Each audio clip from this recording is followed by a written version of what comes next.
Today we shall reflect on the life of Saints Hippolytus and Pontianus.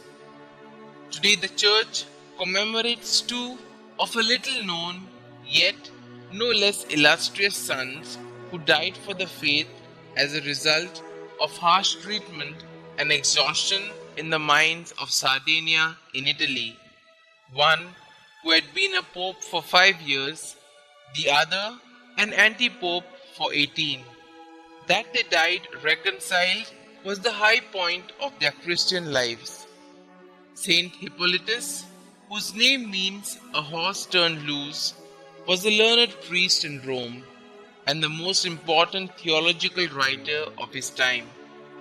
He claimed to have been a disciple of Saint Irenaeus, while Saint Jerome refers to him as a most holy and eloquent man.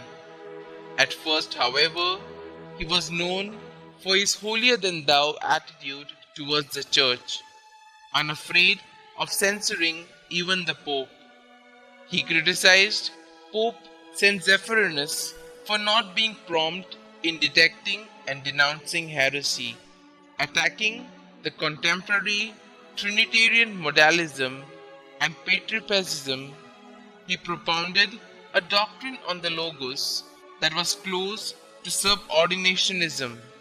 He accused Callistus I, successor to Zephyrinus, of Sabellianism, going so far as to sever ties with the Church of Rome and having himself elected anti-pope by his supporters, a schism that lasted through the papacy of Urban I and Pontianus. In the year 235, Hippolytus was banished to Sardinia by Emperor Maximus.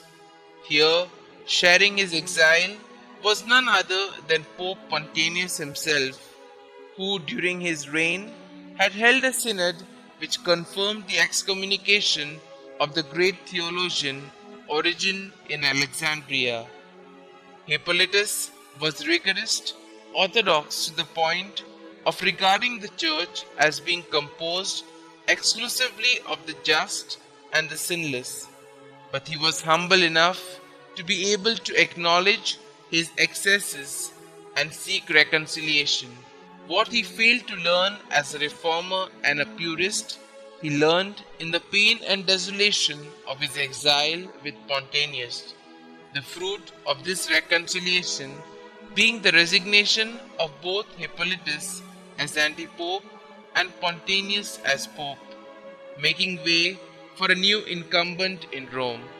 The election of Saint Antarius ended the schism, but his near instant martyrdom was followed by the election of Pope Saint Fabian, who brought the mortal remains of Hippolytus and Pontianus to Rome and accorded them a solemn burial.